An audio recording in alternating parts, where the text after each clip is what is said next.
STL Transport Voyageurs. Une nouvelle façon de voyager.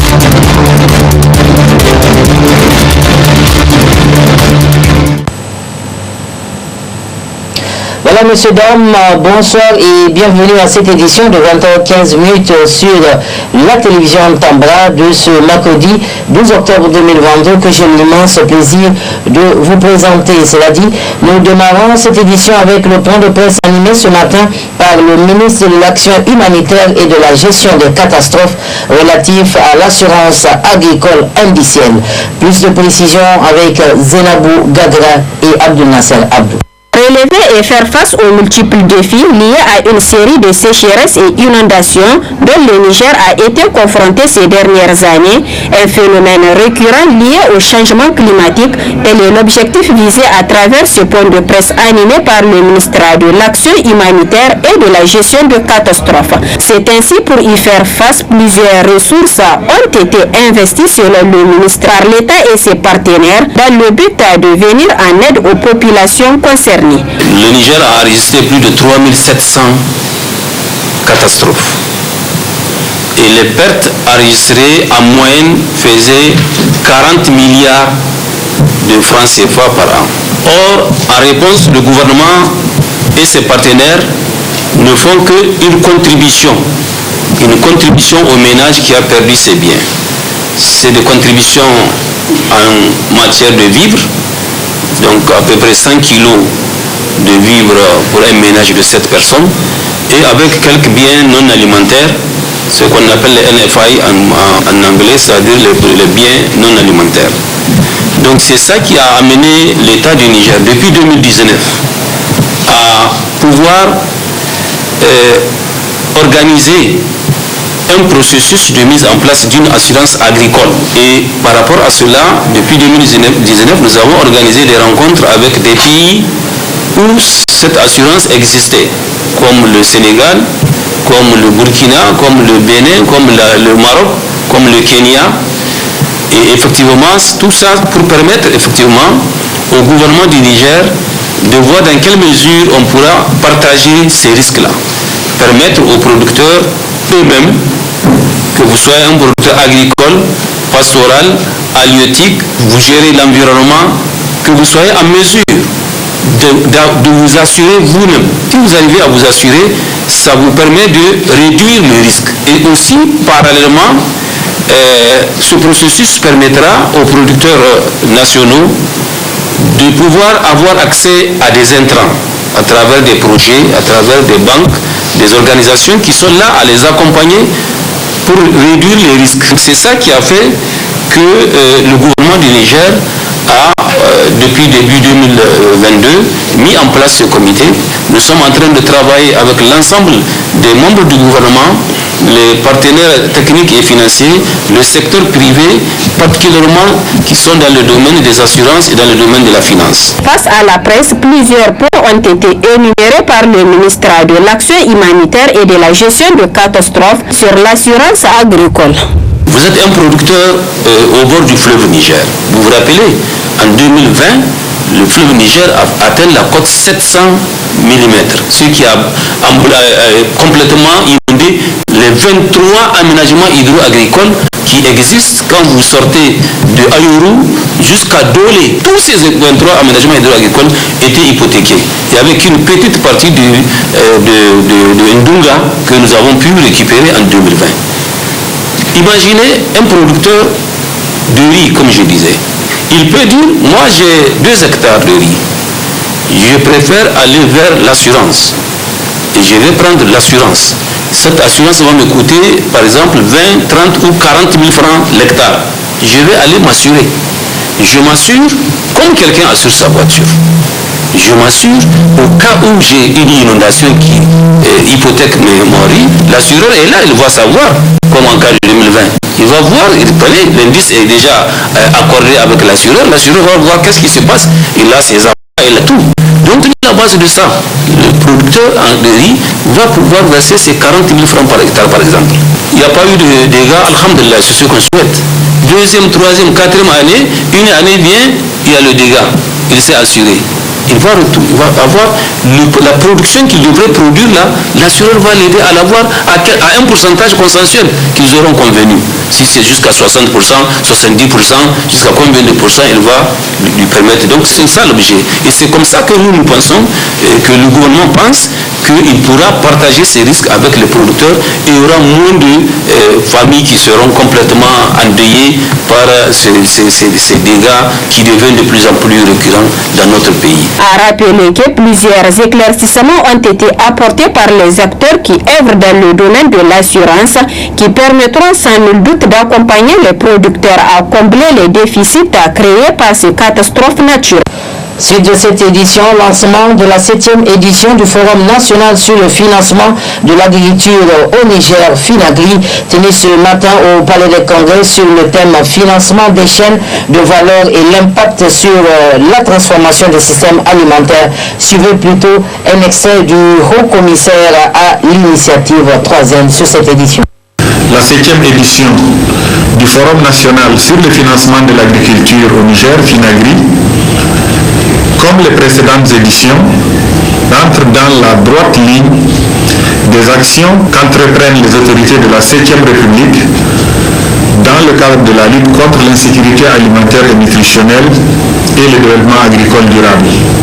En effet, la décennie de mise en œuvre de la stratégie nationale de sécurité alimentaire et nutritionnelle et de développement agricole durable, l'initiative 3N, les Nigériens nourrissent les Nigériens, a révélé des progrès encourageants en matière de production irriguée, pluviale et animale, de protection de l'environnement, mais de façon inégale sur l'ensemble du pays et avec des écarts significatifs de rendement.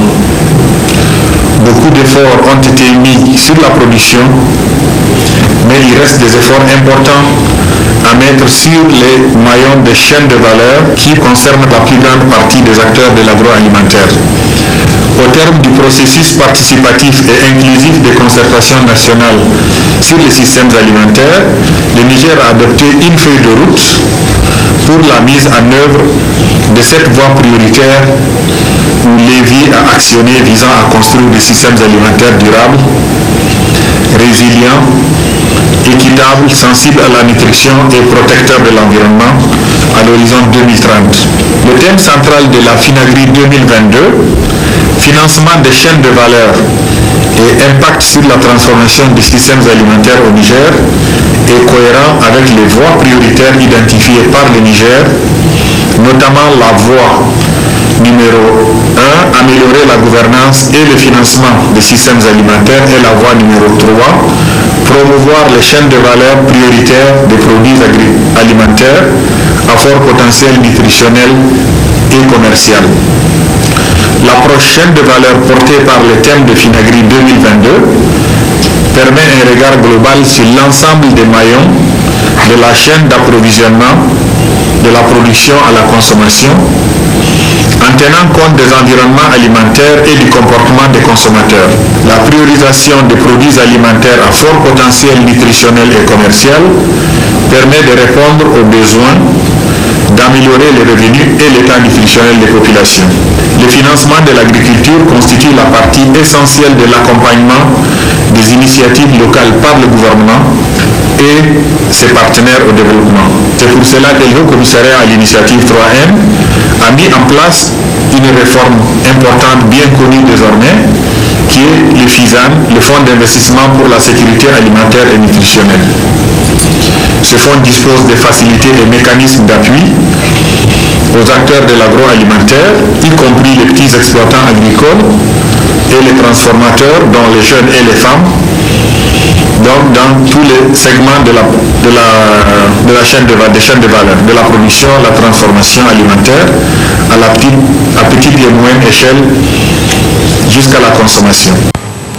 Niger Télécom et la maternité Isaka Gazobi sont passés à table pour la signature d'une convention de partenariat. Le point dans ce reportage de la télévision Tambra sur le Pluton.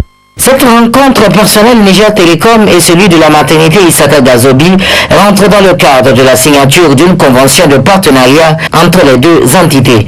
Une signature couplée à la remise de dons de produits médicaux. Plusieurs allocutions ont marqué cette journée historique. Le note entre elles celle du directeur de la maternité Isaka Gazobi. La maternité Isaka Gazobi est une maternité de troisième niveau de référence de la pyramide sanitaire du Niger en matière de prise en charge des affections obstétricales, périnatales, gynécologiques et cancérologiques. La maternité Isaka Gazobi de Niamey, maternité de référence nationale, demeure actuellement le seul centre d'excellence en matière de soins, d'enseignement, de recherche de la santé et la reproduction au Niger, accueillant un nombre d'étudiants, de résidents et des agents de santé pour les formations médicales continues ou bien initiales. De 23 millions de francs CFA à 6 millions de francs CFA, soit une réduction de 17 millions de nos francs sur le coût réel de la fibre optique. Cela fait partie de la convention qui relie les deux signataires. Une action saluée ici par la représentante du ministère de la Santé publique. Cette convention, une fois signée, va permettre à la maternité de bénéficier d'une connexion Internet haut débit. Cela va également faciliter le travail au personnel de cette structure, car aujourd'hui, les technologies de l'information et de la communication sont indispensables pour la vie de toutes les personnes, qu'elles soient physiques ou morales, comme la maternité Isaka Gazobi. Avec la convention signée au profit de la santé, la maternité Isaka Gazobi et Niger Télécom s'engagent dans un partenariat gagnant-gagnant. À titre illustratif, la maternité va payer 6 millions par mois pour sa connexion Internet au lieu de 23 millions comme montant à débourser comme tarif normal. L'allocution du conseiller principal de Niger Télécom a marqué la dernière étape des interventions de la cérémonie. Niger Télécom, dans sa responsabilité sociétale, a eu toujours amené ce genre d'activité à accompagner certaines structures, notamment les universités, les hôpitaux, surtout les centres de formation, surtout de la jeunesse, qui forment les jeunes. Nous avons donc plusieurs fois intervenu dans ce sens en accompagnant ces structures dans la fourniture de l'Internet. Comme vous savez, aujourd'hui, l'Internet est devenu, ce n'est pas un luxe, est devenu vraiment une nécessité dans tout ce que nous faisons. Sans l'Internet, en tout cas, notre vie serait un peu abaissée parce que en réalité, cet instrument, cet outil aujourd'hui fait, en tout cas, de la vie de tous les jours, pour tout le monde, en tout cas, une bonne chose. Parce que grâce à l'Internet, vous pouvez aujourd'hui donner des soins, vous pouvez acheter tout ce que vous voulez, vous pouvez contacter tout celui que vous voulez. En fait, tout ce qu'on fait dans la vie, aujourd'hui, l'Internet nous le facilite. Donc c'est pour cette raison-là que Niger Télécom a jugé utile cette nouvelle donne qui est venue du ministère des Finances, comme quoi il y a des structures qui devraient se prendre en charge. Niger Télécom a vraiment répondu favorablement à la demande de la maternité Isaka Gazobi et comme vous l'avez entendu, c'est vrai que ce n'est pas totalement gratuit, mais ça ressemble à cela. Et ça va de la responsabilité d'une société comme Niger Télécom. Une visite de différents panneaux installés au sein de la maternité suivie d'une photo de famille avant de passer à la remise officielle du don en produits pharmaceutiques ont marqué la fin de cette journée de signature de convention. La ville d'Ottawa a procédé au lancement du séminaire de formation des autorités de poursuite et de jugement des régions d'Agadez et d'Ottawa en matière de lutte contre le blanchissement des capitaux et le financement du terrorisme. Le point avec nos correspondants sur le vidéo. La salle de réunion du gouvernorat d'Ottawa accueille depuis ce matin un séminaire de formation des autorités de poursuite et de jugement des régions d'Agadez et d'Ottawa en matière de lutte contre le blanchiment des capitaux et le financement du terrorisme organisé par Centif Niger. C'est le secrétaire général adjoint de la région d'Ottawa, représentant le gouverneur de la région d'Ottawa, qui a présidé les cérémonies d'ouverture de ce séminaire. La lutte contre la criminalité financière est l'une des plusieurs priorités de la communauté internationale en général et des autorités nationales en particulier, au premier rang desquelles son Excellence Bazoum Mohamed, président de la République, chef de l'État, a raison notamment de l'impact négatif de ce phénomène sur la stabilité macroéconomique, sur l'intégrité et la stabilité des institutions financières ainsi que de la bonne gouvernance. En effet, ce fléau est considéré comme une source majeure d'instabilité des marchés financiers, mais également un facteur permanent de perturbation de l'ordre public et d'insécurité dans le monde. Le Niger s'est inscrit dans cette dynamique mondiale en mettant en place un dispositif national de lutte contre le blanchiment de capitaux et le financement du terrorisme. À l'issue du présent atelier, les participants que vous êtes devraient, entre autres, être en mesure de comprendre les phénomènes de blanchiment de capitaux et de financement du terrorisme, connaître les instruments juridiques nationaux et internationaux en matière de lutte contre le blanchiment de capitaux et le financement du terrorisme, maîtriser par la méthode de simulation de jugement les techniques de poursuite et de jugement des cas de BC et FT, connaître le cadre de coopération nationale et internationale, etc., etc.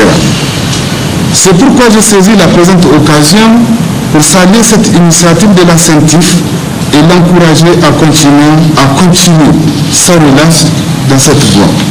Le magistrat du Centif Niger, M. Falalou Nassirou Mohamed Soufo, représentant le président du Centif empêché, a donné des éclaircissements sur les thématiques qui seront débattues au cours de ce séminaire. Le blanchiment d'argent, le financement du terrorisme et la prolifération des armes de destruction massive sont devenus de nos jours des fléaux mondiaux, à tel enseigne que d'aucuns les qualifient de peste moderne. Donc il est un devoir pour tout un chacun d'entre nous de contribuer, d'aider à lutter contre ces phénomènes qui sont devenus, comme je le disais tantôt, une peste. Donc notre pays, comme vous le savez, le Niger, a été évalué dans le cadre des évaluations mutuelles par les pairs au mois d'août 2021 à Abidjan par l'instance sous-régionale JIABA qui pilote ces évaluations. Donc, du point de vue conformité par rapport au dispositif institutionnel ou au texte, le Niger quand même a accompli d'énormes progrès. Mais beaucoup reste à faire en ce qui concerne l'efficacité de ce dispositif. C'est pourquoi donc avec l'aide de l'Union européenne, donc un projet a été initié pour que les autorités d'enquête, de poursuite, de jugement et même les citoyens lambda soient mieux, si vous voulez, édifiés par rapport à cette thématique afin de mieux contribuer à lutter contre ça. Rappelons que ce séminaire va durer 3 jours et regroupe les magistrats de la région d'Agadez et d'Ottawa. Actualité au Burkina à présent où les partisans du lieutenant-colonel Emmanuel Zoungrana luttent farouchement pour sa libération. Suivez plutôt ce reportage de TV5. Reconnu, compétent, jusqu'en janvier dernier, le lieutenant-colonel Emmanuel Zoungrana, la quarantaine, avait tout de l'officier à la carrière prometteuse dans l'armée burkinabé. Diplômé de l'école nationale militaire de Gadiogo, puis de l'école des élèves officiers du Togo, son CV affiche de sérieux états de service, comme le commandement de forces de sécurisation dans le nord du pays, en proie aux attaques terroristes, ou encore la création d'une unité des forces spéciales. Mais le 10 janvier dernier, ce brillant début de carrière s'arrête net. Avec une dizaine d'autres militaires, il est mis aux arrêts. Le pouvoir de Roch-Marc Christian Caboret le suspecte alors de préparer un coup d'État. 2 semaines plus tard, le président est bel et bien renversé par le putsch du lieutenant-colonel Damiba. Malgré ces événements, Emmanuel Zungrana, lui, reste en prison. En mars, s'est même ajouté l'accusation de blanchiment d'argent. Devant la Cour de cassation, son avocat tentait d'obtenir sa liberté provisoire. Toute cette histoire-là de coup d'État est derrière lui. Et c'est un patriote qui veut aller combattre au front. Et ça, c'est louable. Emmanuel Zungrana est aussi connu pour être proche de Chérif Sy, l'ex-ministre de la Défense, limogé sous Caboret après plusieurs attaques djihadistes meurtrières et des désaccords sur la stratégie à adopter face à l'emprise des terroristes. Le principal message que je leur donne, c'est qu'ils comprennent que vous ne pouvez pas vous éduquer et former en dehors de la lecture. Emmanuel Zungrana est aussi un officier atypique. Diplômé d'un baccalauréat français, option philosophie, c'est un habitué de la philo, la foire internationale du livre de Ouagadougou. Car l'homme est romancier à ses heures perdues, auteur de plusieurs ouvrages, il possède également sa propre maison d'édition. Et enfin, coup de tonnerre dans la relation États-Unis-Arabie Saoudite où les États-Unis souhaitent réévaluer leur relation stratégique avec le Royaume. Plus de précisions avec ce reportage de France 24. C'est un coup de tonnerre dans les relations bilatérales entre les États-Unis et l'Arabie Saoudite, alliés historiques depuis la fin de la Seconde Guerre mondiale. Le président Joe Biden a promis des conséquences pour Riyad, qu'il accuse de faire le jeu de la Russie.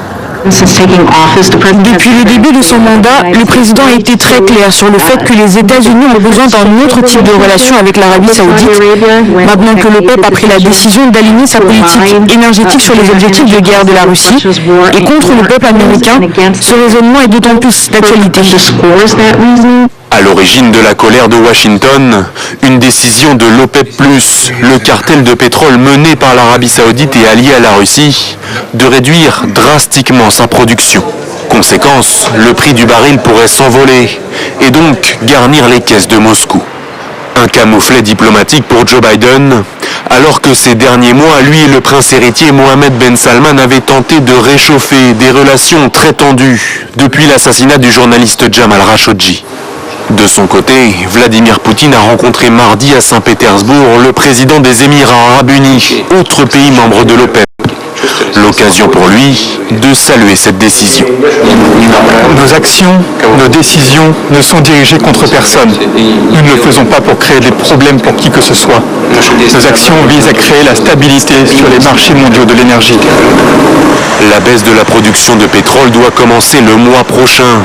Cette décision fait craindre une hausse des prix à la pompe, au moment même où le monde entier fait déjà face à une flambée généralisée des coûts de l'énergie. Voilà, messieurs, dames, c'est l'essentiel de l'actualité de ce mercredi 12 octobre 2022 sur la télévision Tambra, le miroir de la femme. Les programmes continuent sur votre télé et radio de proximité. Que Dieu bénisse le Niger et son peuple. Au revoir.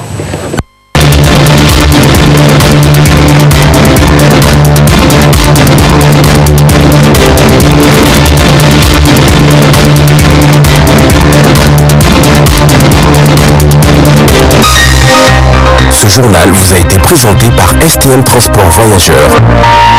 Une nouvelle façon de voyager.